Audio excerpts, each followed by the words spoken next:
Assalamualaikum warahmatullahi wabarakatuh. Bismillahirrahmanirrahim. Alhamdulillahi rabbil alamin. Nahmadullaha ta'ala wa nashkuruh wa nusalli wa nusallimu ala sayyidina Muhammadin alladhi ballagha ar-risalah wa adda al-amanah wa nasaha al-ummah hatta atahu al-yaqin wa ala alihi wa sahbihi ajma'in. Subhanaka la ilma lana illa ma 'allamtana innaka antal alimul hakim. Rabbi shrah li sadri wa yassir li amri wahlul 'uqdatam min lisani yafqahu qawli, amma ba'd. Fa inna asdaqal hadits kitabullah wa khairal hadi hadi Muhammadin sallallahu alaihi wasallam wa syarrul umuri muhdatsatuha wa kullu muhdatsatin bid'ah wa kullu bid'atin dalalah wa kullu dalalatin finnar, thumma amma ba'd. InsyaAllah pada malam yang mulia ini kita akan sambung perbincangan kita pada muka surat 187-188. Kita dah baca ni, sekali imbas, cuma kita akan bincangkan semula berkaitan dengan zon yang dibenarkan dalam syarak, seperti mana yang Ana sebutkan di akhir kelas yang lalu, iaitu pada 2 minggu yang lepas. Qala al-Imam Abu Ja'far At-Tahawi rahimahullah: ولا نشهد عليهم بكفر ولا بشرك ولا بنفاق ما لم يظهر منهم شيء من ذلك ونذر سرائرهم إلى الله تعالى. Dan kita tidak boleh menghukumkan kepada mereka, iaitu kepada orang-orang Islam, bikufrin, dengan hukum kufur, wala bisyirkin, begitu juga dengan hukum syirik, wala binifaqin, begitu juga dengan hukum nifaq, ma lam yazhar minhum syai'un min dhalika, selagi perkara itu tidak zahir dari mereka, selagi perkara itu tidak terzahir dari mereka. Wa nadharu sarairahum ila Allah Ta'ala, dan kita tinggalkan urusan dalaman mereka atau urusan hati mereka kepada Allah Subhanahu wa Ta'ala.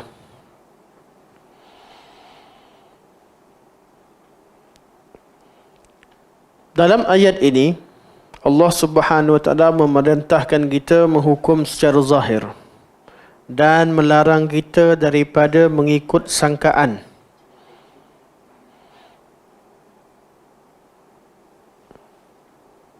Firman Allah Subhanahu wa Ta'ala pada ayat yang kedua, Allah berfirman: Ya ayyuhalladzina amanu ijtanibu katsiran minadh-dhanni inna ba'dadh-dhanni itsm.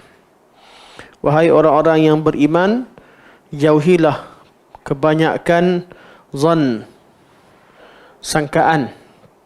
Inna ba'dadh-dhanni itsmun, sesungguhnya sebahagian sangkaan itu adalah dosa. Ini yang Ana sebutkan pada pertemuan yang lalu. Dalam hadis, dalam ayat ini Allah Subhanahu wa Ta'ala melarang orang beriman daripada melakukan zan atau menjauhi banyak perkara zan.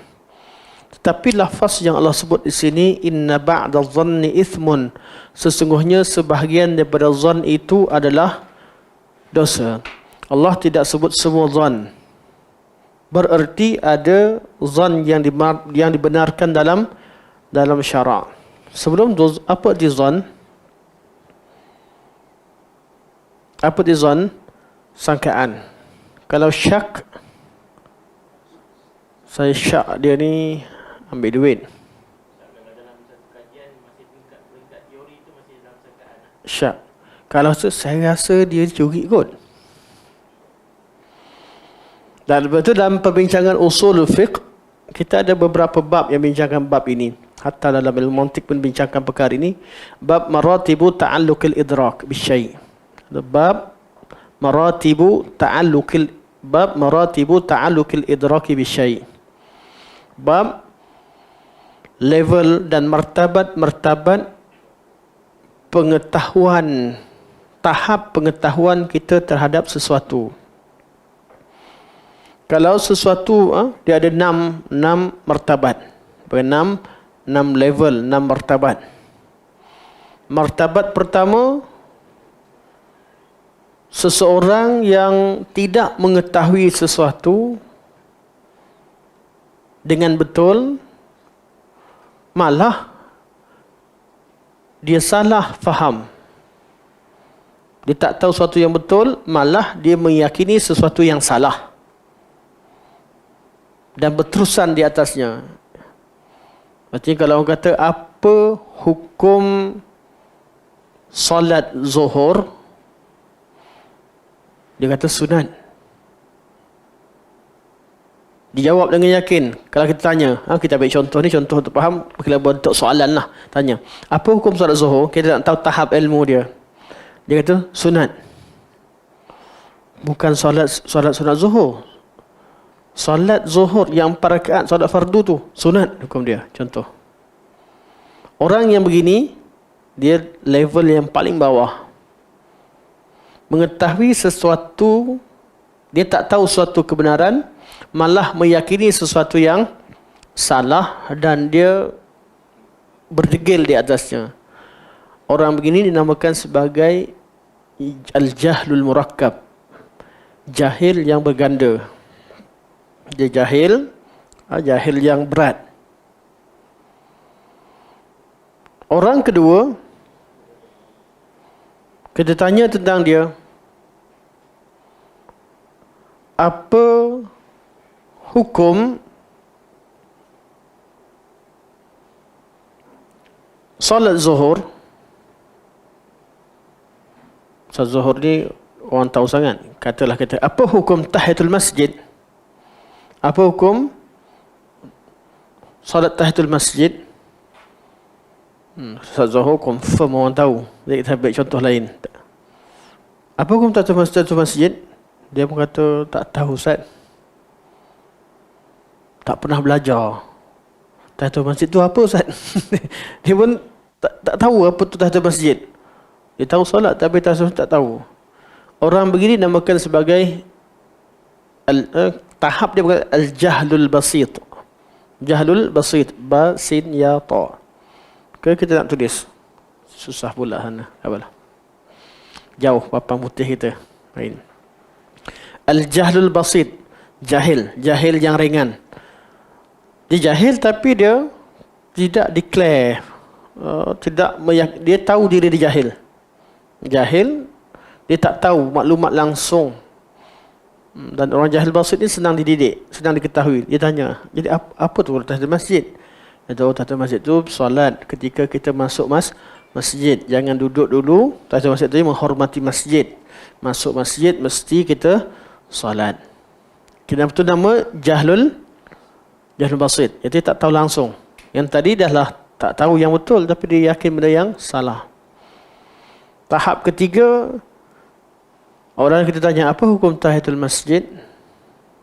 Tanya kat dia, apa hukum tahiyatul masjid? Dia kata, contoh dia kata, wajib. Orang tanya yakin? Agaknya kot. Pernah dengar macam tu. Dia tak sampai pada 50-50. Agaknya kot macam pernah dengar yang wajib. Jadi memang ada kaul kata wajib, tapi tahap pengetahuan dia itu tentang hukum ini adalah tahap waham. Waham ni kurang dari 50%. Dia agak ditahu tapi tak kuat. Kalau yang jahil tak tahu langsung, 100% tak tahu, memang tak tahu. Dia tanya. Ada orang dia tahu satu benda tapi dia agak-agak, mana dia sikit-sikit tahu. Tahap yang ketiga, tahap syak. Bila orang tanya, Apa hukum tahiyatul masjid? Kata Ustaz, tak wajib ke sunat? Saya tahu wajib ke sunat. Dia teragak-agak. Jadi tahap dia tu 50. Kalau 50 namanya syak.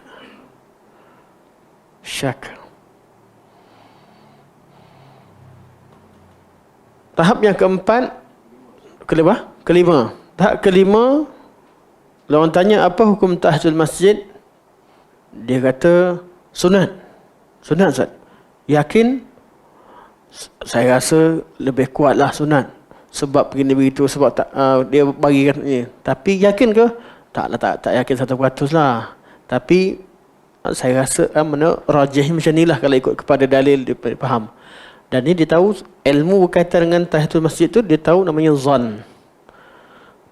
Ilmu pengetahuan, dia tahu sesuatu melebihi pada tahap 50-50. Lebih pada 50-50, tapi tak sampai tahap yakin. Dan yang keenam, orang tanya apa hukum solat zuhur tak dibuat iaitu tahiyatul masjid. Tahiyatul masjid menghukum ni zanni. Kita ambil contoh balik solat zuhur, itu wajib. Jadi dia tahu, dia yakin 100%. Satu masalah, ada masalah yang ijma'. Masalah ijma', masalah muttafaq, ini 100%. Masalah yang 100% bila dinafikan, ini yang menjadi ulama' cerita tentang orang tu boleh jatuh jadi kafir, menafikan kewajipan solat, menafikan kewajipan menutup aurat, benda yang maklum. Al-ma'lum min ad-din bid-darurah. Semua orang beragama tahu benda tu, atau benda tu dah ijma', orang dah cerita kat dia, tolak. Dia masalah apa? Masalah ibadah yang diijma'kan, begitu juga masalah hukum secara umum yang diketahui dalam agama secara ijma', secara 100%. Begitu juga masalah-masalah akidah yang telah diijma'kan. Bila berbeza dengannya,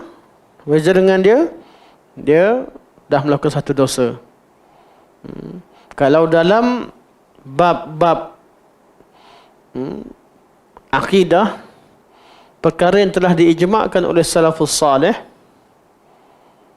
walaupun ianya ada ihtimal secara yang mana secara kalau nak cerita balik, nak cuba cari korek-korek, ada syubhah, boleh jadi ada syubhah. Tapi perkara ijma', orang yang melanggar ijma' salafus salih ini, mereka adalah ahli bid'ah. Jadi masalah-masalah yang salaf dah ijma'kan, dah tak ada perbezaan pandangan semua sekali. Tiba-tiba ada orang yang bagi pandangan tu dia tak salah, dia pandangan yang berbeza dengan ijma' salafus salih dan confirm dia salah bagi dia. Tapi dia salah kerana takwil. Dia nampak, saya rasa ayat ni boleh makna macam ni lah. Pandangan dia tu pandangan yang menyalahi ijma'. Di sini dah terjadinya ahli bid'ah. Khawarij ketika menghukumkan kafir terhadap pelaku dosa besar, yang setiap dosa besar lakukan bid'ah dalam bab tersebut. Qadariyah menafikan qadar Allah Subhanahu wa taala. Jabariyah menafikan kemampuan makhluk atau ikhtiar makhluk dalam beramal. Golongan Mu'tazilah mewujudkan bid'ah baru, iaitu menjadikan akal sebagai perkara yang masdar yang utama, yang yakini, menyamai Al-Quran dan sunnah Nabi SAW dalam istidlal, ataupun menolak orang-orang yang menolak sifat-sifat yang salaf telah ijma' menerimanya, menolak Allah Subhanahu Wa Taala di atas arash, dan sebagainya, perkara yang telah ada Al-Quran secara jelas, ada kat hadis, ada dalam ijma' salaf. Tapi kenapa kita tak kafirkan? Ada ulama yang kafirkan sebelum tu, ada ulama yang kafirkan kerana dilihat mereka ni melanggar nas. Tetapi oleh kerana adanya, bila masuknya ilmu kalam, dia menjadikan ayat yang jelas pada pada zaman salafus salih jadi benda yang ragu. Kerana ilmu kalam, ilmu mantik yang mereka belajar, dan ilmu kalam, kaedah mantik dalam ilmu kalam yang mereka belajar, mereka dah hafal. Mustahil bagi Allah tu bertempat, dan dipaham pula Arash itu sebagai tempat seperti tempat makhluk dikelilingi oleh macam-macam istilah yang ada dalam mantik menyebabkan dia menolak perkara tersebut. Jadi hukum asal, sebab tu kata Ibn Taymiyah, kalaulah ilmu kamu seperti ilmu aku, kemudian aku tolak Allah SWT Arash, kafir. Tapi oleh kerana kamu ada syubhah, aku tak boleh kafirkan kamu. Jadi masalah tu, kalau ada ulama kata kufur pada masalah itu sendiri, tapi tidak menjatuhkan kekufuran kepada ahli bid'ah atau kumpulan tertentu kerana mereka menolak perkara yang telah sepakat itu dengan takwilan. Takwilan artinya mereka bukan nak lawan dengan Allah, bukan nak lawan dengan Rasul, tapi sebab dia belajar dan meyakini kaedah tertentu atau perkara takwilan tertentu menyebabkan dia menolak nas itu dan menafsirkannya cara berbeza dengan salafus salih. Manakala perbezaan yang tidak diijma'kan seperti perbezaan dalam masalah metodologi dan sebagainya, tak boleh kita kata orang tu jadi ahli bid'ah. Contoh, orang tak terima tauhid 3, boleh kita ahli bid'ah? Tak terima konten dan isi tauhid 3 ialah bid'ah lah. Mana boleh? Saya nak sembah selain Allah, mana boleh? Atau saya tak yakin saya rasa Tuhan selain Allah, tu kafir lah, kufur. Atau saya yakin Allah tak ada nama, tak ada sifat, bid'ah lah tu.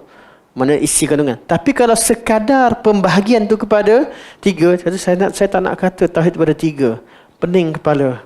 Saya tak boleh bezakan yang mana af'al, yang mana sifat. Af'al adalah perbuatan Allah dengan sifat Allah. Kita ada tauhid al-asma'. Dalam nama Allah tu ada sifat-sifat Allah, dan dari situ juga ada perbuatan Allah Subhanahu Wa Taala. Saya confused dah kalau macam ni. Saya lebih mudah perkara yang berkaitan dengan ilmiah, ilmiah dan juga tauhid amaliyah. Ilmiah, apa yang perlu saya tahu dan apa saya perlu buat. Apa perlu saya tahu itu tauhid al-ilmi, apa yang perlu saya buat tauhid amali. Jadi terjadilah ulama yang mengatakan tauhid ada 2, tauhid ilmi dengan tauhid amali. Apa yang perlu saya tahu tentang Allah, apa yang perlu saya buat tentang hak Allah Subhanahu Wa Taala. Jadi adanya ulama yang mengatakan tauhid ada 2, tauhid amali dengan tauhid ilmi. Ataupun mereka namakan tauhid rububiyah dan uluhiyah. Tak ada sebut asma' sifat. Sebab asma' sifat termasuk dalam rububiyah, sesuatu yang perlu diketahui berkaitan dengan ketuhanan Allah Subhanahu Wa Taala. Dia kata tauhid ada 2, rububiyah dan uluhiyah. Yang nak kata salah. Tauhid ada 3. Kau jangan jadi ada bid'ah nanti. Tauhid 3, rububiyah, uluhiyah dan asma' sifat. Dia kata tak apalah. Istilah tu secara tepat, secara satu tak dinaskan, tak dalam nas. Tapi perbezaan ini lihat pada perbezaan secara istilah ke atau perbezaan secara hakikat. Ada orang yang berbeza secara hakikat. Dia kata boleh minta kepada selain Allah, boleh seru pada selain Allah. Itu beza hakikat. Ada orang memang tak boleh. Dia cuma dalam pembahagian tadi saja, pembezaan istilah sahaja. Yang beza istilah tak ada masalah. Kita tak kata mereka terkeluar dari Sunnah wal Jamaah hanya kerana tidak menerima teori yang kita bawa. Tapi kalau bukan teori lah, metod yang kita bawa. Tapi kalau yang ditolak itu adalah hakikat suatu perkara yang terkandung dalam syarak. Seperti dia diakur bahawa ada selain Allah yang atur alam. Wali fulan atur kawasan sekian dan sekian. Mana adanya manusia yang ditugaskan untuk mengaturkan alam. Awalnya cerita macam ditugaskan ikut perintah Allah. Lama-lama dia pula sama dengan Allah. Tahap dia bersatu dengan Allah. Maksudnya satu level dengan Allah. Asalnya manusia itu dapat tugas. Allah bagi begini begitu, dapat tugas begitu, dapat tahu dan dapat ilmu daripada Allah secara langsung. Lama-lama manusia naik level sampai dia bersatu dengan Tuhan. Kalau begitulah pemahamannya, kata dia adalah ahli bid'ah. Malah pemahaman tu kufur pada asalnya. Kufur. Tapi untuk orangnya kita tak hukumkan kufur. Kenapa? Meletakkan sifat rububiyah, sifat ketuhanan kepada selain Allah Subhanahu Wa Taala. Hatta malaikat, kita pun tak kata malaikat mengatur atau membantu Allah dalam mengatur alam yang kita bincangkan pada yang lalu. Kita tak kata malaikat kenapa Allah cipta malaikat untuk bantu Allah uruskan alam. Salah. Perkataan boleh jatuh jadi syirik. Malaikat bukan pembantu Allah. Allah ciptakan malaikat untuk memperlihatkan kuasa dan keagungannya, dan malaikat tidak melakukan satu tugas kecuali dengan perintah Allah. Wa yaf'aluna ma yu'marun. Mereka ni la ya'sunallaha ma amarahum wa yaf'aluna ma yu'marun. Mereka tak akan lawan Allah bila Allah perintahkan, dan mereka buat perintah Allah. Oh. Jadi malaikat bawa Jibril bawa wahyu dengan perintah Allah. Mikail turunkan hujan dengan perintah Allah. Malaikat maut cabut nyawa dengan perintah Allah. Di situ melihat kebesaran Allah. Kalaulah malaikat yang begitu hebat kekuatannya, taat pada Allah, siapalah kita. Tapi kita tak boleh nak kata ada manusia yang mengambil tugas seperti malaikat. Tak boleh. Tak boleh kata ada orang yang tugasnya dia uruskan hujan atau dia uruskan jaga hutan, jaga laut. Tak boleh. Sebab apa? Manusia dan jin tidak ditugaskan untuk uruskan perkara demikian. Tak diperintahkan. Wa ma khalaqtul jinna wal insa illa liya'budun. Allah tidak ciptakan jin dan manusia kecuali untuk beribadah kepada Allah Subhanahu wa taala. Tugas kita apa? Tugas kita buat perintah Allah. Allah turunkan Quran, turunkan hukum hakam, ikutlah hukum hakam Allah Subhanahu wa taala. Yang Allah suruh buat, yang Allah suruh tinggal. Jadi kalau kita pergi ke alam, kita bukan pergi dengan perintah Allah, kita pergi kerana kemaslahatan. Pergi ke laut tangkap ikan, pergi ke lombong cari emas, pergi ke pasar cari duit. Mana kita pergi kat mana bukan mengatur alam, tidak, tapi untuk kemaslahatan kehidupan kita. Boleh pergi sampai ke bulan ke apa untuk kemaslahatan, tak masalah. Itu bukan berarti kita beristi'anah atau beristighasah dengan pokok dan sebagainya. Kita pergi kat pokok, potong. Ambil apa? Ambil kayu. Ambil kayu dia, ambil gaharu dia, ambil getah dia, kita tahu dan sebagainya. Bukan kita beristi'anah atau istighasah. Istighasah permintaan daripada kita meminta sesuatu kepada Allah Subhanahu wa taala. Tapi kalau dengan bahasa isti'anah dengan makhluk ikut bab kemampuan, itu bab kita bincang mengambil asbab. Apabila permintaan itu sesuai dengan asbab. Okey, balik kepada ayat ni. Ayat ni Allah Subhanahu wa taala larang kita daripada mengikut zan. Jadi kita zan dekat mana? Zan ni sangkaan kita. Ikut sangkaan. Jadi sebahagian daripada sangkaan itu tidak baik. Kalau zan bab-bab tertentu berkaitan dengan isi hati orang, kita atau berlakunya pergaduhan sesama Muslim kerana zan sebagainya, kita tak boleh amalkan. Zan yang menyebabkan perpecahan, zan sangkaan kita yang menyebabkan berlakunya kemudaratan dilarang oleh syarak. Tapi ada zan yang dibenarkan, iaitu zan untuk kemaslahatan. Zan untuk kemaslahatan, iaitu zan yang disertai dengan qara'in, dan ianya bab yang membawa maslahah. Zan itu dibenarkan. Sebab dalam syarak ada perkara yang kita tak boleh ikut zan, ada perkara yang kita boleh ikut zan. Dalam akidah, dalam menceritakan tentang urusan hari akhirat, asma wa sifat, urusan tauqifiyah yang Allah tetapkan, tak boleh pakai zan. Tak boleh kita pakai zan. Dia bab yakiniyah, bab tauqifiyah, bab memang Allah beritahu, Nabi beritahu. Bab-bab ni nak faham macam mana. Zaman sebelum Nabi diutuskan, orang Arab tak tahu langsung, kebenaran tu memang tak ada. Contoh bab ibadah. Kenapa ibadah tauqifi? Sebelum datang Nabi SAW, tak ada satu ibadah pun yang dibuat oleh orang Quraisy atau orang manusia dunia ni yang tidak disyariatkan, yang diterima oleh Allah Subhanahu wa taala. Tak boleh nak mengiyakan mana-mana amalan yang mereka cipta sebagai satu amalan yang benar. Kebenaran itu, ibadah hanya diterima setelah Nabi mensyariatkan. Allah syariatkan melalui lisan Nabi SAW. Melalui Quran dan Sunnah baru jadi ibadah. Bab ni bab tauqifi. Atau maklumat berkaitan dengan syurga dan neraka, berkaitan akidah. Apa yang orang Quraisy percaya semua sekali itu, dia tak boleh jadi satu kebenaran. Tak boleh. Tidak ada satu yang meyakinkan, tak ada satu boleh diterima kecuali Nabi beritahu tentang syurga, tentang neraka. Di bab ibadah ni dan akidah. Tetapi bab berkaitan dengan akhlak dan sebagainya, ada perkara yang akhlak-akhlak yang baik yang Quran ikrarkan. Bukan kata akhlak tak ikut Quran, tak, ada akhlak yang Quran ikrarkan, memuliakan tetamu, hormati ibu bapa, bercakap jujur di kalangan orang Arab, dan banyak lagi akhlak-akhlak baik yang Allah ikrar, yang ada, yang Allah Subhanahu Wa Taala kata memang betul, dan Allah bagikan pahala lagi. Sebelum tak ada pahala, tapi lepas dah jadi dia ada kalimah la ilaha illallah, dia dah ada Islam, dibuat tu sesuatu yang memang dianggap baik pada sebelumnya, Allah ikrar.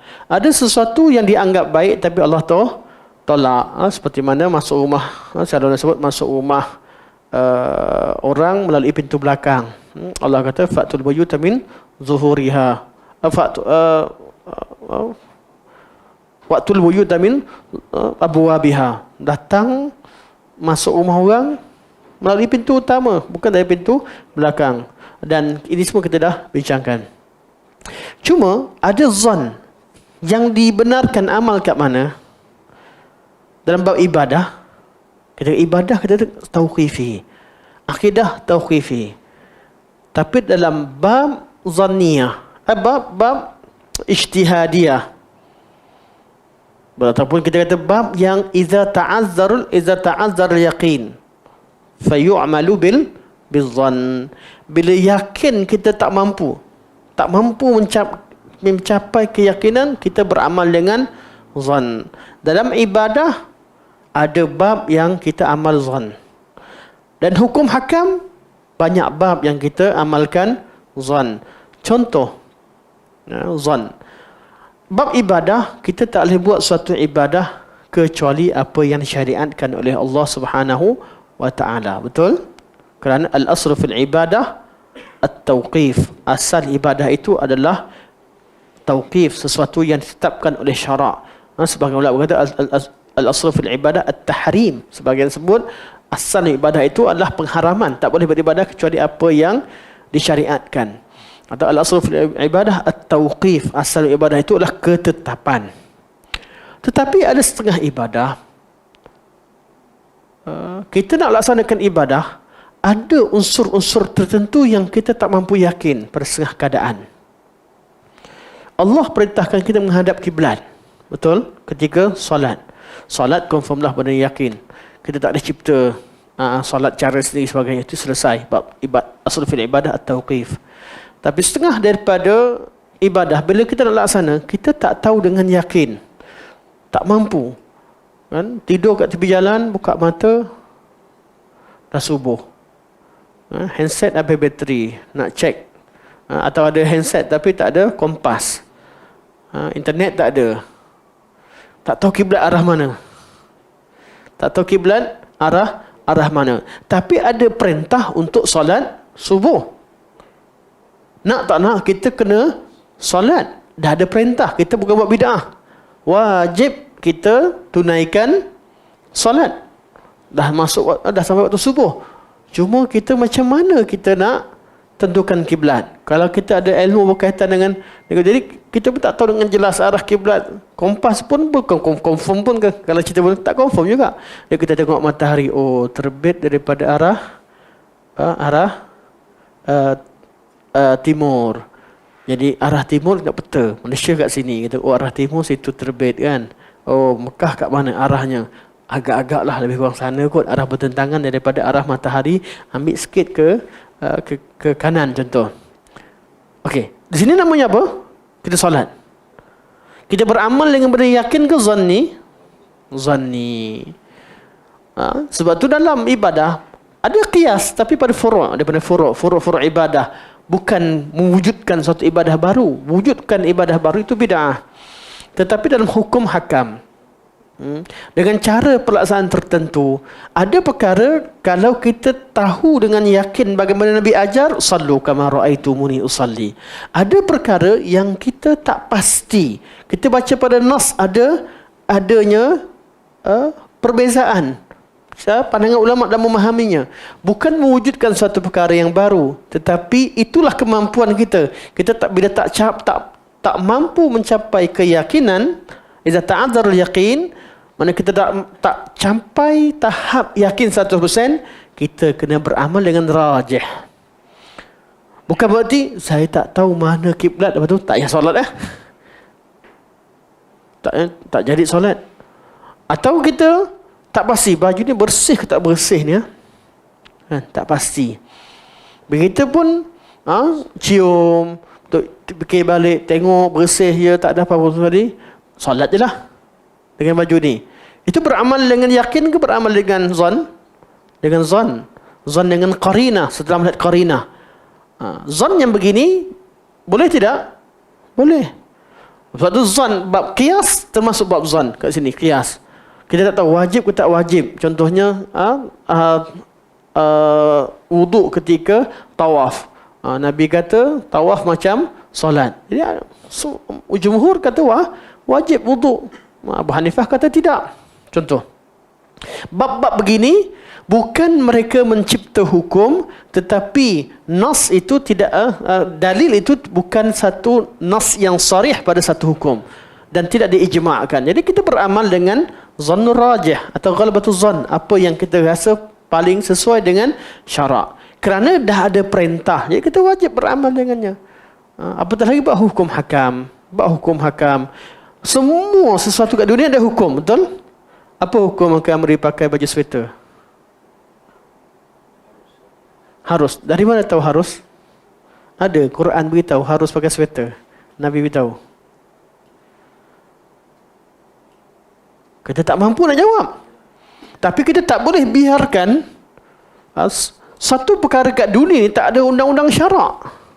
Semua sesuatu, cerita tentang apa, mesti ada hukum syarak.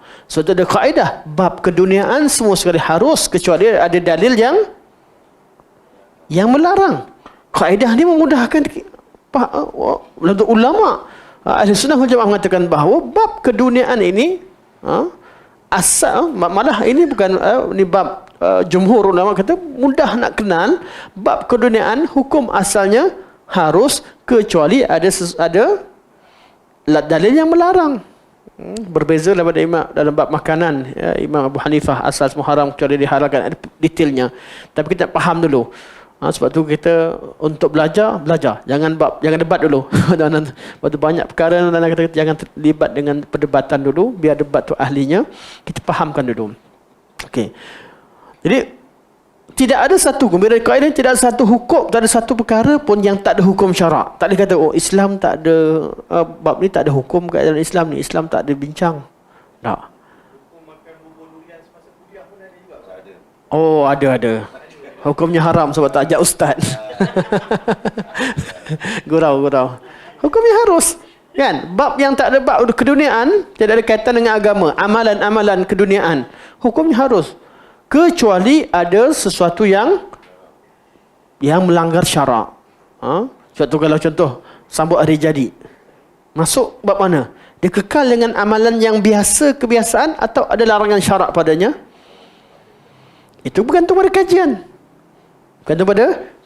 Bila dikaji bahawa betul-betul ini adalah ada orang kaji dia kata ini adalah adat kebiasaan kaum orang kafir, asalnya begini dan begitu, ada bukti-buktinya, kita kena hukum, kita terima hukumnya haram. Tapi kalau orang kata tak ada, semua tak sabit, datang kajian pula memang tak ada dari dulu lagi, kalau ada lah, tak jumpa. Jadi kita kata, ada ulama kata perkara ke dunia tak ada apa-apa, tak ada kaitan dengan hukum, mereka hukumkan sebagai harus. Tapi kita tahu kat mana pengamalan hukum. Perkara ini zanni ke ataupun qat'i? Dia yakin ni zanni. Boleh tak beramal dengan zan? Boleh. Perkara ke mana berkaitan dengan urusan-urusan tertentu, urusan-urusan hukum hakam. Betul berbeza dengan hukum, berbeza dengan bab ibadah. Ramai orang yang salah faham bab hukum hakam atau bab al-usul fil ibadah, at-tauqif atau la qiyas fil ibadah, tidak ada qiyas ibadah ni, dia celaru habis. Sehingga yang bila jumpa ayat-ayat yang membolehkan amal dengan zon, boleh amal dengan suatu perkara yang Nabi tak sebut tapi diamalkan oleh ulama tertentu, dah dijadikan hukum, boleh buat bid'ah pula. Tidak semestinya, mesti ada pendetilan. Perlu ada pendetilannya. Sebab tu perlu kepada bab-bab ini perlu kepada tafaqquh. Jadi di atas faqih kena bezakan yang mana bab yang dikatakan tauqid asal ibadah, yang mana dikatakan furu' dalam ibadah. Bab akidah ada tak usul atau furu'? Kena tengok. Istilah usul furu' orang nak pakai tak ada masalah. Usul furu' badiana nak pakai tak ada masalah. Tetapi dengan mafhum yang betul, iaitu perkara yang salaf dah ijma', jangan kata furu'. Yang mana kita dibenarkan untuk melanggarnya. Perkara yang salah dan ijma' tak boleh kategorikan sebagai furu'. Ramai orang yang cerita tentang usul furu', lah sekali perkara yang salah dan ijma' dibenarkan untuk orang langgar atas alasan ianya adalah furu'. Sebab itu kita lebih selamat. Caranya bukan sebut usul furu' dalam akidah. Walaupun ada. Anda tidak menolak adanya istilah tersebut dan penggunaan tersebut. Dan ramai-ramai kawan sebut pun anda tak pernah rad. Kecuali kita terangkan pandangan yang lebih baik, gunakan perkara ijma', perkara masalah akidah yang mujma' alaih, yang dah ijma' ataupun tidak. Kalau perkara yang dah ijma' salafus salih padanya, kita orang yang langgar ijma', dia tidak ahli bid'ah dalam bab akidah kerana buat sesuatu perkara yang baru. Tapi kalau perkara yang tidak melanggar ijma' dan ada qaul ulama, ada ulama, ada imam dalam yang mengatakan perkara tersebut walaupun berbeza dengan pandangan kita, kita kena terima itu satu perbezaan pandangan. Jadi kalau ikut salafus salih, tak semestinya kita ni jumud, tak tahu nak semua benda, tak ada bincang, tak ada perkembangan ilmu dan sebagainya. Itu orang-orang jahil, tak tahu tentang manhaj salafus salih. Sebab tu dalam bab-bab tertentu ulama hantar bab akidah pun ada khilaf. Kata, tu ibadah dalam akidah ada khilaf. Memanglah, tapi bab apa? Adakah bab yang dah ada nas Al-Quran dan sunnah ataupun ada ijma'? Tidak. Khilaf tu pada part dalam kerana mensyarahkan arti rububiyah uluhiyah pun ada ulama ada pelbagai cara untuk mensyarahkannya. Oh, itu ibadah ke akidah? Akidah. Tu khilaf. Kita kena tahu masalah yang ijma' padanya yang melanggar sesuatu yang ada pada syarak. Sebab tu kita dah sebut bahawa zaman Nabi ada khilaf yang Nabi benarkan, ada khilaf yang Nabi larang.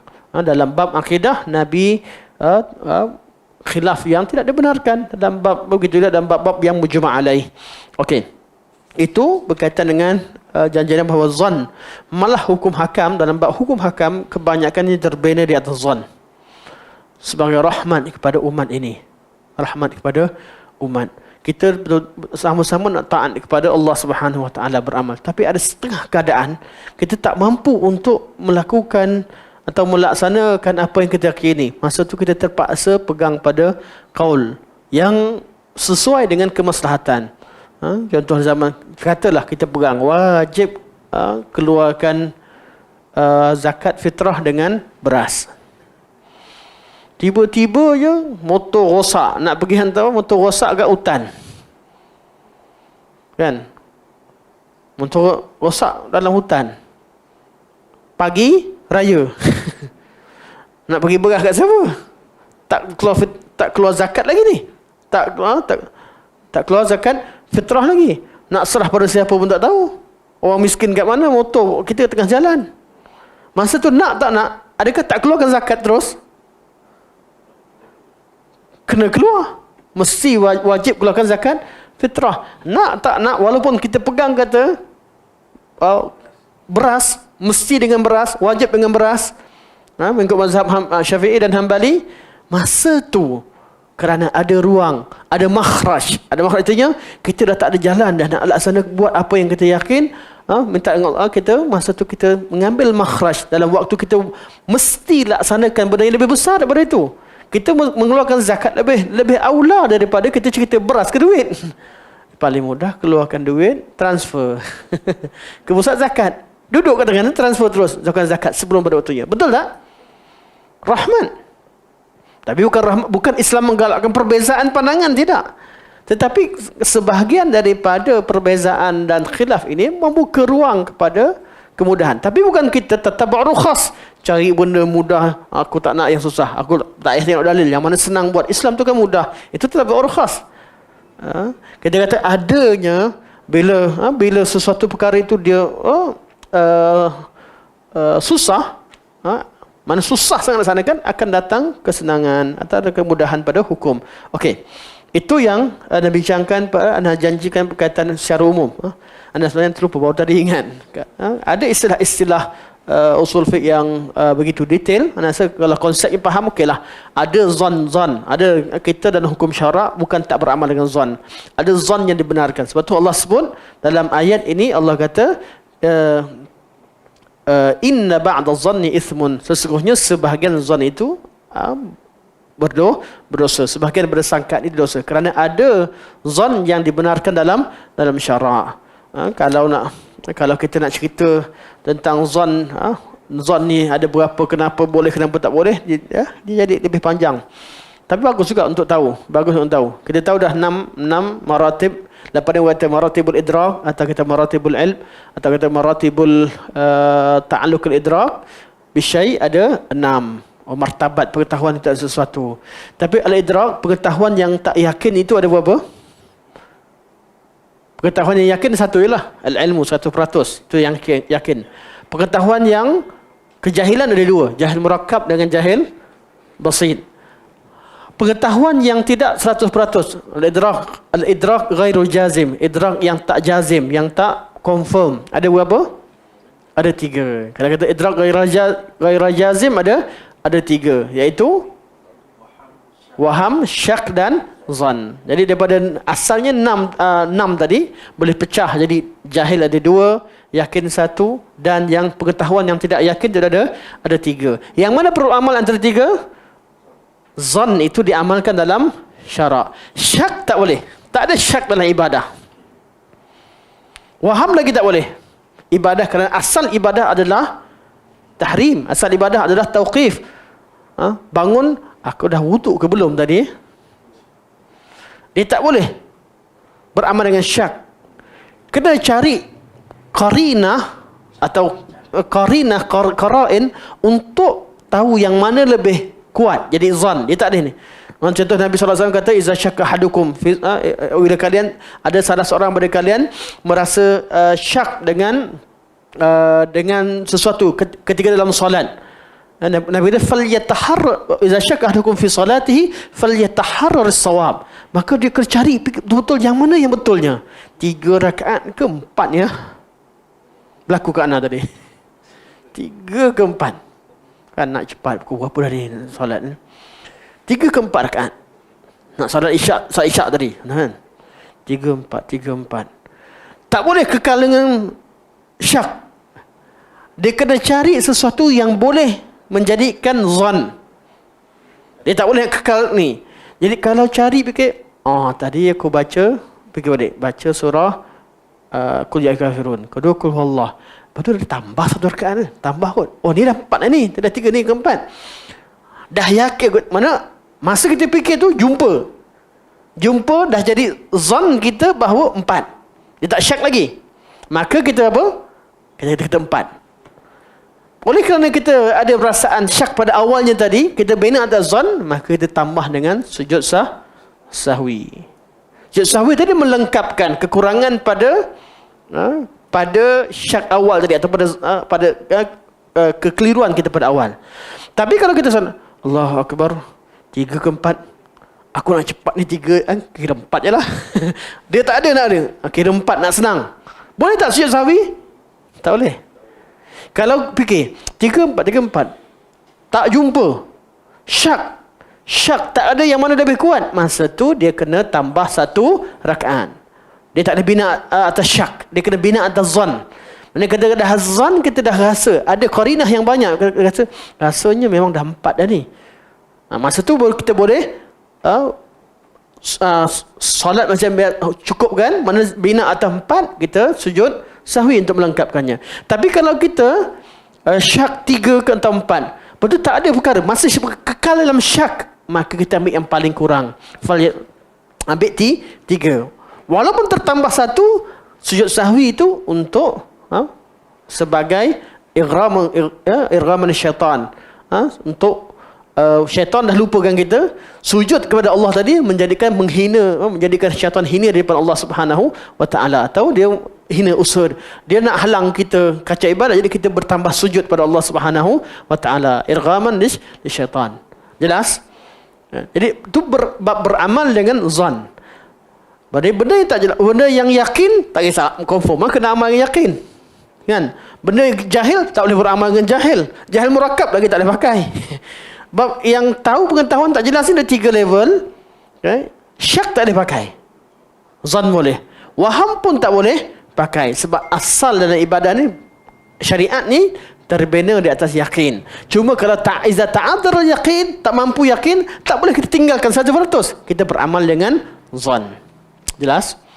Jadi zon diamalkan di dalam syariat, ada amalannya. Begitu bab qiyas. Bab qiyas, nak katakan wajib atau tidak sesuatu perkara dalam satu hukum itu, hukum ni tak sama dengan bila kita boleh qiyas dalam ibadah dan furu' ibadah dalam perkara tertentu, tidak bererti boleh melakukan bid'ah dalam amal ibadah. Aslu ibadah tak boleh. Dalil mana? Nabi kata, "Idza amartukum bi syai'in fa'tu minhu mastata'tum." Kalau aku suruh kamu buat sesuatu, maka datangkan, buatlah ikut kemampuan kamu. Kita tahu, kita nak solat. Nabi dah suruh kita solat. Nabi suruh kita hadap kiblat. Allah suruh, Nabi suruh hadap arah kiblat. Tetapi kita tak mampu nak tentukan kadar kiblat mana. Tak mampu untuk sediakan pakaian bersih setengah tempat. Sedangkan kita masa dah kesuntukan masa dan tak ada pakaian lain. Masa tu fattakullah mastata'tum atau fa'tu minhu mastata'tum. Fa'tu minhu mastata'tum, ikut apa yang kamu mampu. Jadi beramal dengan antaranya beramal dengan zon. Kita tak tahu mana satu arah kiblat. Tak tahu baju dia bersih 100% ataupun tidak. Kan? Kalau yang tadi kotor pun boleh beramal dengannya, kalau najis sekalipun, kalau dah tak ada ruang, apatah lagi beramal dengan zon. Jadi bab-bab begini tidak mengiyakan perlakuan bid'ah terhadap hukum syarak. Bukan Nabi tak suruh apa-apa, tiba-tiba buat sendiri, tidak. Dia sebab tu hadis yang berkata istita'ah tadi, beramal dengan zon, ulama akan beristidlal bahawa adanya itulah kadar yang kita mampu. Kita beramal mengikut kemampuan lebih baik daripada kita tak beramal. Takkan dengan alasan kita tak mampu laksanakan perintah Allah, laksanakan tinggalkan terus. Saya tak tahulah hukumnya apa, lepas tu saya tak tahulah kiblat mana. Kenapa tak semayang? Tak tahu kiblat mana. Tanya budak-budak, kenapa tak semayang? Baju kotor. Ni ramai orang ramai budak-budak kita kan, dia pergi main bola. Kenapa tak solat tadi? Baju kotor, Ustaz. Baju kotor. Apa baik kena baju kotor? Mana baju bersih? Ada kat situ.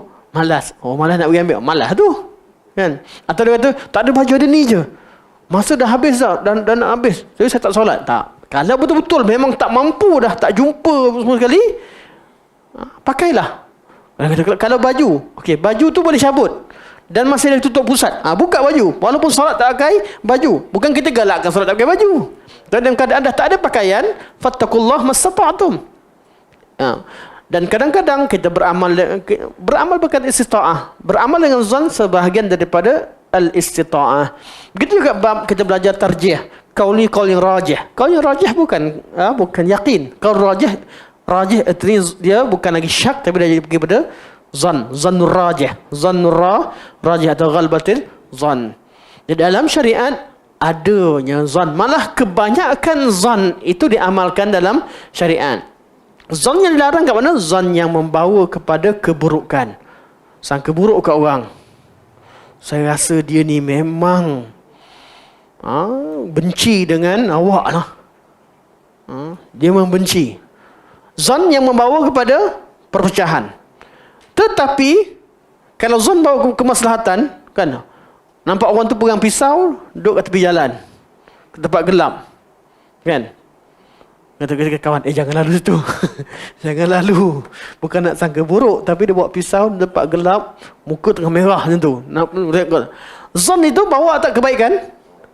Beramal dengan zon tidak? Beramal, boleh bawa kemaslahatan. Jangan pula nak kata, mana boleh zon, pergi je. Tak usah pasal kena tikam dengan dia. Itu mana kadang-kadang tengok kepada bab zon ni, beramal dengan zon, ada bab kemaslahatan dan sebagainya. Bab ini bab orang sangka buruk, melabelkan satu sama lain sebagainya. Ini zon yang bawa kepada keburukan. Betul Allah kata inna ba'dadh dhanni ithmun, sesungguhnya sebahagian zon itu ada dosa. Okey. Kita baca sikit untuk matan seterusnya. Tak apa. Kat sini je. Usia nak baca lama sikit kat matan satu ni. Sebab dia berkaitan banyak isu-isu yang berlegar semasa. Setiap kali ada je isu-isu semasa yang berkaitan dengan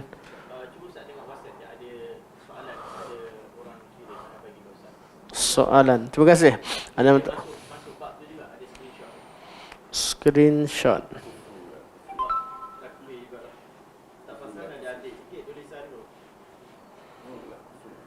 Ada.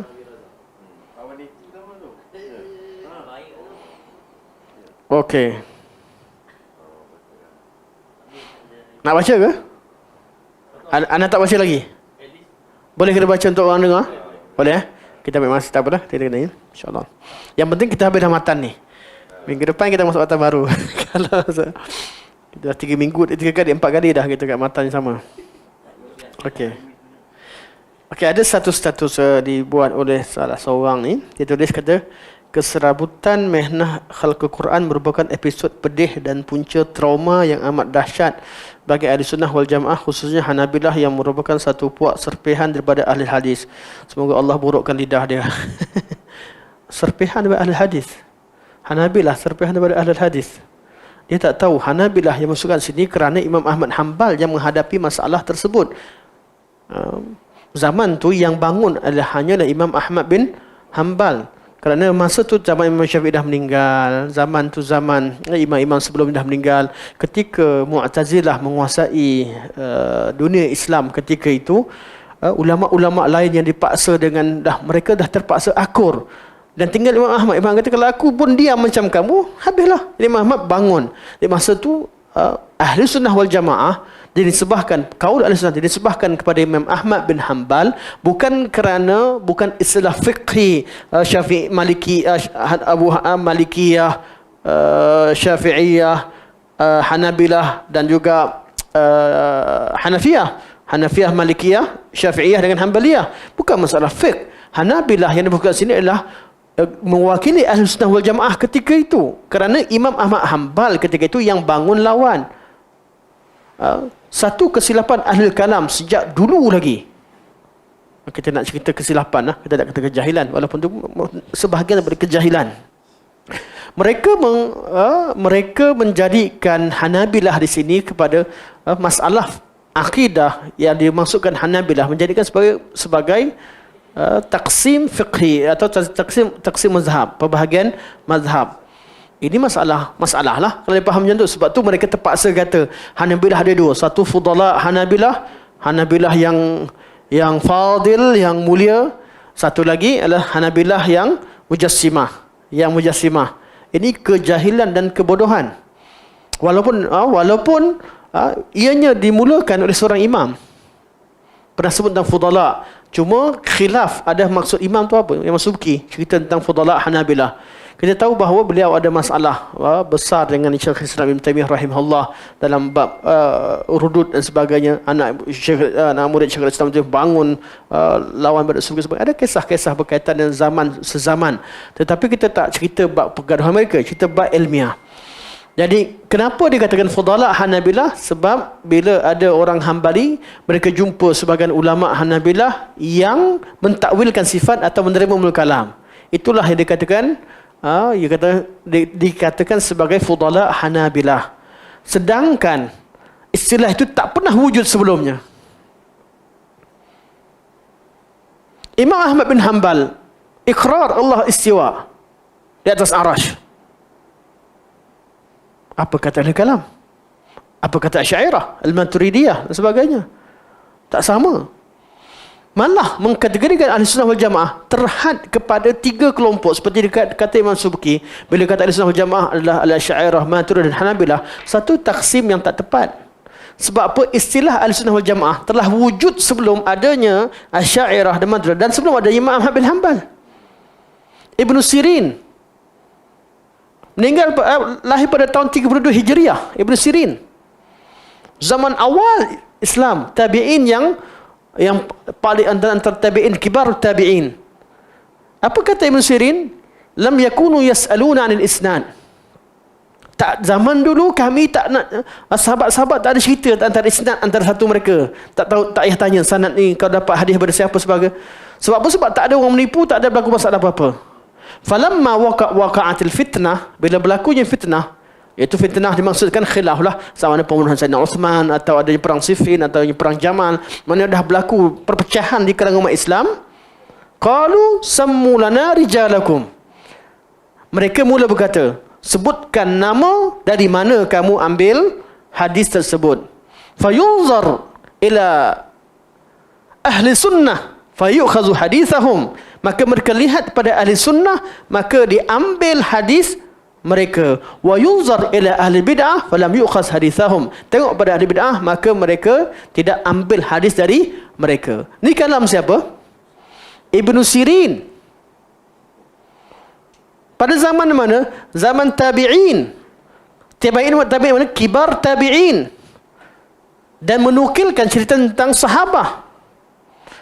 Istilah ini, istilah Ahlus Sunnah wal Jamaah, dah dipakai pada zaman tu. Kenapa nak dilimitkan Ahlus Sunnah kepada golongan datang kemudian?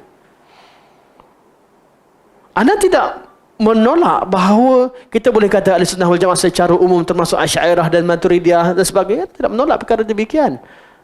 Tetapi kita nakkan ta'rif yang lebih sempurna. Kalimah, istilah dan athar Ibn Sirin dah diriwayatkan secara mutawatir oleh masyarakat pada ahli sunnah wal jamaah di kalangan muhaddisin pada sebelumnya.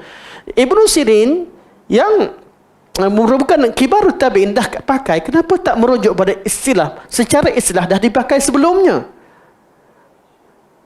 Kenapa tak tahrir maksud ahli sunnah pada qaul Ibnu Sirin? Kenapa pergi ambil qaul yang kemudian, yang sangat jauh kurang kemudian? Ini satu kesilapan dalam manhaj mentahrirkan satu istilah. Orang kata istilah Ahlussunnah wal Jamaah tak wujud dalam hadis, betul lah. Hadis sebut ada warid as-sunnah, warid pada kalimah al-jamaah, warid pada istilah-istilah tertentu, tetapi istilah Ahlussunnah wal Jamaah dah dipakai sejak pada zaman yang awal. Jadi perlu rujuk. Kita tengok zaman Ibnu Sirin ada atau tidak Ahlussunnah wal Jamaah. Takkan tak ada? Ada. Dan siapa yang Ibnu Sirin maksudkan? Ketika itu ada tak ahli bid'ah? Siapa yang Ibnu Sirin maksudkan? Itu baru takrif yang betul. Kena ambil pada rentetan. Mana boleh takrif satu istilah yang mutaqaddim dengan orang yang mutaakhir. Di mana sebelum datangnya mazhab-mazhab, sebelum datang Abu Hasan al-Asy'ari, Musul al-Maturidi, sebelum datang Imam Ahmad, siapa ahli sunnah wal jamaah? Perlu takrif bab mustalah. Betul, mustalah khas kita kena, sebab tu dah kita kena tahu bahawa maksud istilah Ahlussunnah wal Jamaah yang dipakai oleh ulama Islam merujuk kepada ajaran Nabi sallallahu alaihi wasallam yang asli, sunnah Rasulullah sallallahu alaihi wasallam, dan jamaah yang berada bersama dengan masyarakat umum Islam, bukan golongan yang mewujudkan suatu perkara yang baru. Jelas. Betul, tak boleh. Tak boleh nak gunakan istilah. Syarah panjang, tak baca habis lagi. Tapi ini satu, semoga Allah burukkan lisan orang yang berkata demikian. Nak minta maaf lah. Dia kata, apa tu? Serpihan Hanabilah yang merupakan satu puak serpihan daripada Ahlul Hadis.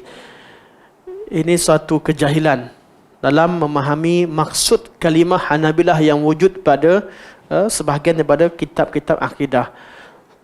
Masa tu semua mazhab Ahlussunnah akan nisbahkan diri mereka pada Ahmad bin Hanbal pada zaman tu. Sebab dia panggil sebagai Hanabilah, bukan hanya pengikut Ahmad bin Hanbal. Cuma dari segi ta'athur fiqhi, memanglah tiap-tiap mazhab tu akan ada pengaruhnya. Imam Ahmad oleh kerana dah jadi tokoh masa tu, jarang ulama Hanbali, ulama Hanabilah yang mengambil akidah selain akidah salafus salih. Selain akidah yang buat Imam Ahmad ketika itu, jarang. Ada sedikit, tapi sangat-sangat jarang. Berbeza dengan mazhab yang lain. Mazhab yang lain. Kenapa? Sebab pengaruh penyebaran fiqh itu dipisahkan daripada akidah. Fiqh. Contoh dalam mazhab sebab Hanafiyah tersebar di Kufah dan sebagainya. Di sana banyak golongan Mu'tazilah sejak zaman tu lagi. zaman Qadariyah, Mu'tazilah, Ahli Kalam yang ramai. Jadi ada di kalangan orang yang menerima pengikut yang menerima fiqh Imam Abu Hanifah, tetapi mereka Mu'tazilah secara akidah, menolak sifat, menafikan dan sebagainya. Jadi di kalangan Hanafiyah ramai, bukan ramai, ada banyak tapi bukan majoriti. Ada di kalangan mereka yang Mu'tazilah. Nak cari di kalangan Hanbaliyah sendiri, ada di kalangan mereka yang tak ikut Imam Ahmad dalam semua bab. Ibnu Jauzi takwilkan sebagai sifat, malah cenderung kepada qaul pada takwil, walaupun beliau ulama hebat dalam Hanabilah. Sebab tu nak kata fudala Hanabilah sebagai ini satu perbahagian yang tak jelas, sebab mereka bukan kita nak kata Imam Ibnu Jauzi ikut Hanabilah ke tidak, ikut Imam Hanbal tidak, tu yang betul. Beliau walaupun beliau Hanabilah dalam bab fiqh, tapi bab akidah beliau tak ikut Imam Ahmad. Kan jelas, senang, mudah. Kenapa nak jadikan Hanabilah pecah dua? Kalau macam tu pecahkanlah. Abu Hanifah Hanafiyah ada dua. Satu fudala Hanafiyah. Sebab apa? Dia Hanafiyah sebab Maturidi. Yang lain yang mana? Mu'tazilah. Sebab dia Mu'tazilah, dia bukan sebab dia ada Hanafiyah yang Mu'tazilah. Ramai. Bukan sikit. Ada ulama Hanafiyah yang memang Mu'tazilah. Tapi bab ni bukan kita nak pada bab ni kita tak cerita kat orang awam. Dia ada isu-isu yang berlaku yang dah pun ulama dah tahu dah macam mana cara nak selesaikan. Di kalangan Syafi'iyah ada yang ikut Imam Hanbal dalam akidah dan ikut salafus salih. Ada yang Asy'ariyah. Dan ada yang tak ikut Asy'ariyah, tak ikut Imam Abu Hanifah, malah ikut Mu'tazilah. Walaupun sedikit. Walaupun ramai yang Asy'ariyah, yang kemudian mutaakhirin. Tak boleh nak taksimkan begitu. Taksim pembahagian yang tidak sesuai dengan waqi', tidak sesuai, malah tidak mundabit, yang celaru. Kenapa Hanabilah nak bahagikan fudala dengan mujassimah? Habis tak ada ke mujassimah di kalangan Asy'ariyah, di kalangan Syafi'iyah? Tak ada ke mujassimah? Kalau kata ada mujassimah lah di kalangan Hanafiyah dan sebagainya. Kalau wujud. Nak tak nak, ini semua pembahagian nak lepaskan diri je. Tak nak kata nak juga tuduh akidah mengisbatkan sifat, akidah mengisbatkan Allah tu di atas arash dan sebagainya, istiwa dan arash sebagai mujassimah tajsim. Tak lain tak bukan satu pembahagian yang salah. Kalau kata niat jahat, kita tak boleh nak hukumkan hati seseorang. Tapi satu taksim untuk selamatkan mazhab sendiri. Lagi mazhab apa lagi dengan Malikiyah. Malikiyah yang pada satu ketika dahulu mengharamkan atau mendoakan laknat kepada Asy'ariyah. Takkan sampai tahap macam tu kita kata Hanafiyah Malikiyah bukan ahli sunnah wal jamaah. Malikiyah kemudian mutaqaddimin bukan ahli sunnah, yang mutaakhirin ahli sunnah. Tak boleh. Anti ahli sunnah ni tak boleh. Sebab tu minta maaf lah, ada setengah badan negeri yang hadkan ahli sunnah hanya sekian-sekian. Macam mana kalau dibukakan kitab-kitab salafus salih sebelum wujudnya ilmu kalam? Lebih baik semua sekali wala kita bab akidah pergi balik semua pada Al-Quran, pada sunnah dan pada zaman salafus salih yang ada istilah tersebut. Okey, bab itu ijma', terima. Okey, bab yang kemudian, masalah kemudian tengok sesuai atau tidak dengan yang lama. Berlawanan atau tidak, ada satu perkara ijtihadiyah yang baru atau perkara bertentangan. Sekiranya perkara ijtihadiyah, kita bertolak ansur antara satu sama lain. Kalau perkara yang melawan ijma' yang dah ada, kita kena pertahankan apa yang dah ada dalam agama Islam secara ijma'. Kan mudah begitu. Kita baca lagi, ya. Eti punya pasalnya. Datang hantar tengah-tengah kalian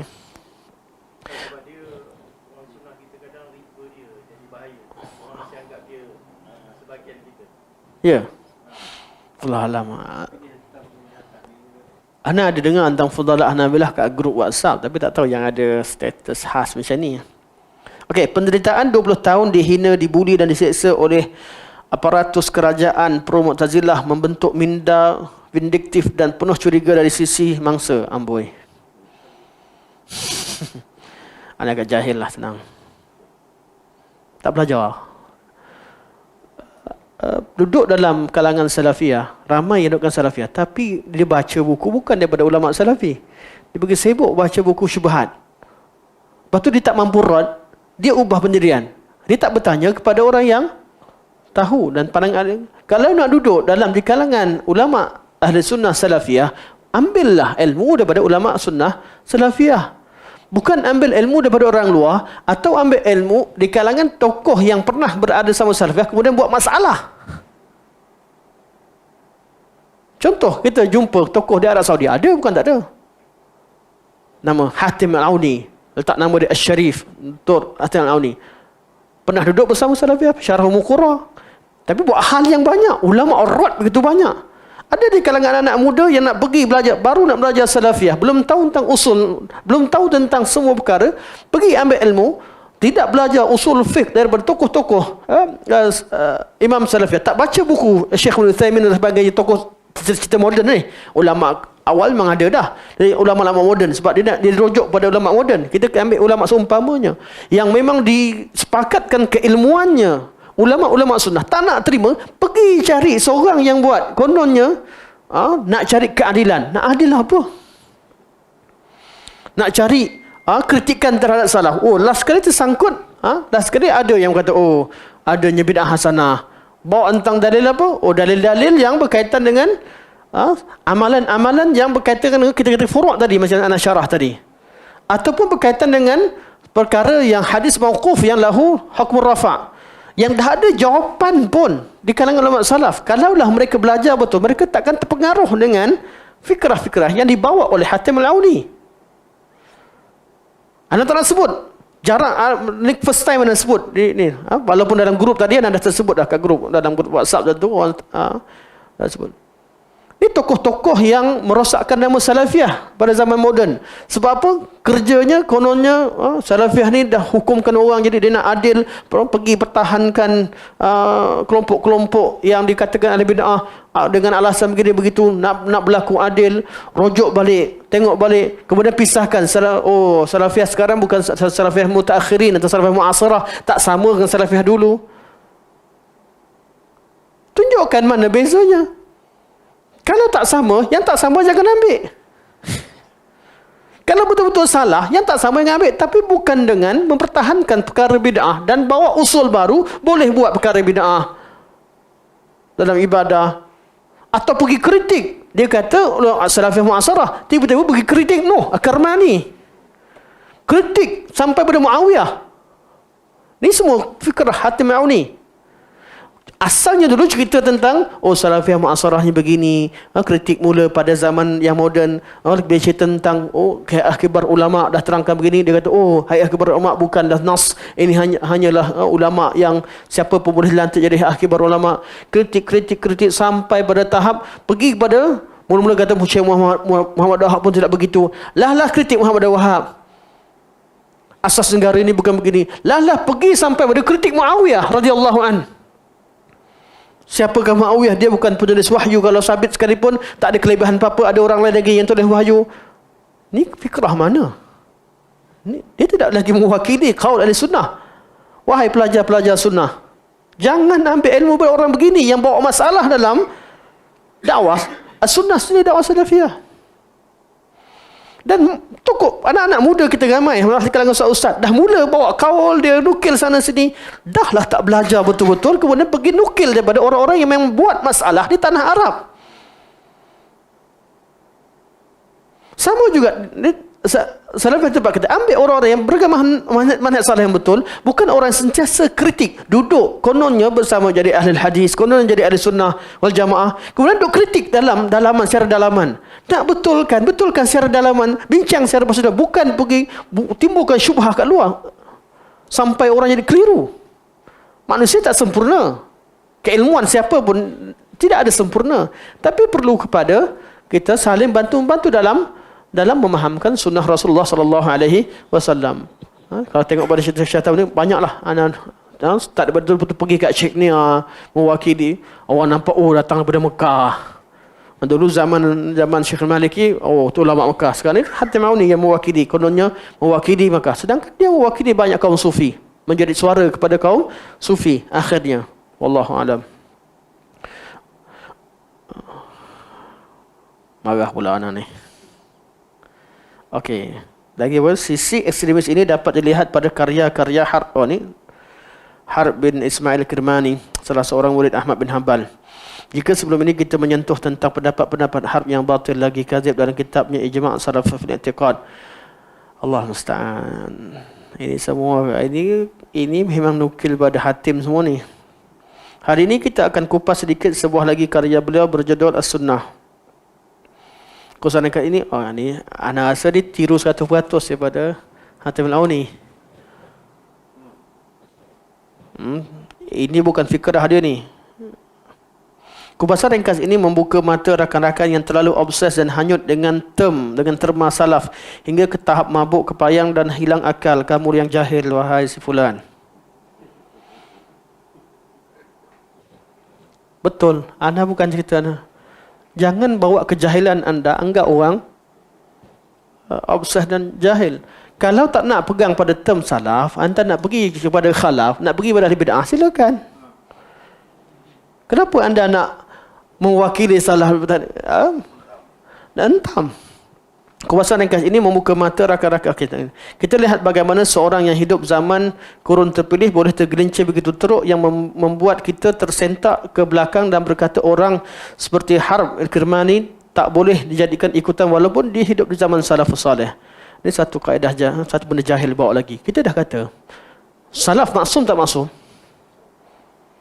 Tidak maksum. Ijma' mereka yang maksum, mereka tak akan maksum. Sebab tu qaul kalau wujud kesalahan salafus salih, kalau wujud betul sabit, kalau sabit kesalahan, kita memberikan keuzuran dan tutup aib mereka atau kita bongkarkan dan perbodohkan mereka? Wahai si jahil, pergi kaul salaf. Kalau salah betul, ada kaul salaf. Kalau kita kaji akidah, ada di kalangan tiap-tiap imam itu ada kesilapan tertentu, perkara kecil. Kalau wujud, anda kena tutup kesalahan ulama salafus salih. Kerana yang kita pegang adalah ijma' mereka. Secara personal, sahabat pun ada yang salah. Hatta ada masalah akidah. Tapi mereka tidak berterusan di atas perkara tersebut. Sebab tu kita adanya masalah yang kita kata masalah khilaf di kalangan mereka. Perkara itu kalau dia katakan sebagai furu', silakan. Yang pergi buka buku-buku salafus salih, kalau betul sabit salah, kalau sabit salah sekalipun, perlu beradab dengan ulama-ulama salafus salih, kerana mereka bukan ahli bid'ah, mereka bukan Jaham bin Safwan, mereka bukan ahli bid'ah yang membawa bendera bid'ah, mereka membawa bendera sunnah. Kalau mereka tersalah dalam masalah-masalah tertentu, kita lah yang perlu berikan keuzuran kalau wujud.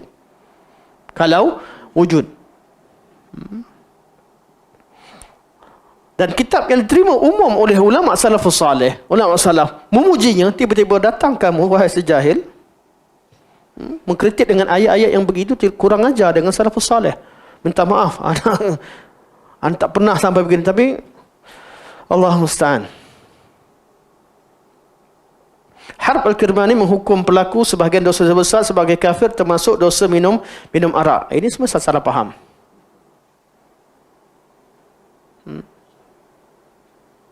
Kena baca ayat penuh.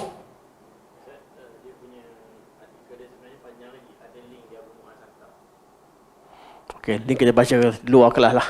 Yang penting nak jadi panas pula.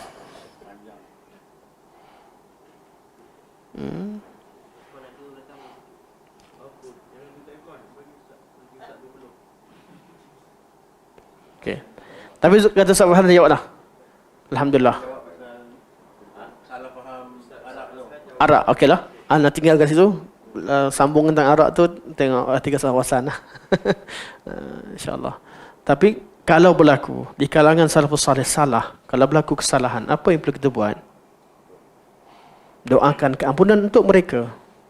Sebutkan qaul yang rajih menurut pandangan ulama, dan betulkan dengan cara adab, bukan dengan ayat yang sebegini. Itu tandanya adanya hiqid, adanya perasaan dengki dan benci kepada mereka. Kenapa? Sebab kita as-sunnah bantai kamu ke? Kita as-sunnah, Har Al-Kirmani memijak ahli bid'ah sampai lenyek sampai habis. Ya betul. Sebab kita as-sunnah yang begitu isinya padat, dicari kesalahan kalau ada, dan tak ada confirm tak sabit. Kalau sabit sekalipun kita tidak ada siapa yang kita dirujukan sebelum Imam Har Kirmani. Kesalahan beliau perlu dirujuk. Salah, kita boleh tahu kat mana salah. Tiap-tiap selain daripada kitabullah, sunnah Rasulullah, pasti ada kesilapan.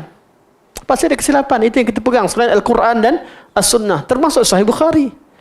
Maksum kerana ulama kaji semua. Dan perkara yang silap ataupun silap bukan pada mentashihkan, tapi pada memasukkan suatu perkara yang tidak sesuai dengan syarat yang beliau letakkan, ataupun ada kurang syarat, tetap sahih sebagainya, atau dalam penyusunan tertentu, atau dalam tabwib tertentu menurut pandangan beliau, itu pasti ada kerana bukan Al-Quran juga bukan hadis. Selain Al-Quran Sunnah tidak ada yang maksum, tapi ijma' salafus salih itu maksum kerana ijma' mereka mundabit. Zaman sekarang kita susah nak fikir satu perkara ijma', susah nak tentukan masalah baru yang kita kata ijma', sebab manusia kita terlalu luas. Zaman mereka ijma' itu mundabit, lebih mudah untuk diketahui kerana umat Islam tak besar dan agama berasal dari situ. Sebab ijma' salafus salih mundabit. Wallahu ta'ala a'lam. Sampai sini insya-Allah. Ada soalan lagi ke? Tapi soalan yang cool-cool sikit lah. Entah sana buat anda panas. Allah musta'an.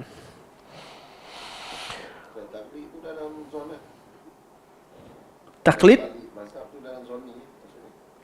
Ya, bukan kalau ahli taklid mereka tak tengok dalil. Ahli taklid kalau kita taklid bukan secara betul, maksudnya melalui dalil dalam mazhab yang dikemukakan. Maksudnya kita bermula dengan taklid. Kerana syarak mewajibkan kita beramal dengan syarak, dan kita takkan mampu terus langsung tengok pada dalil syarak. Sebab itu syarak membenarkan taklid, tetapi bukan kita statik pada kadar taklid 100% sampai akhir hayat. Tidak.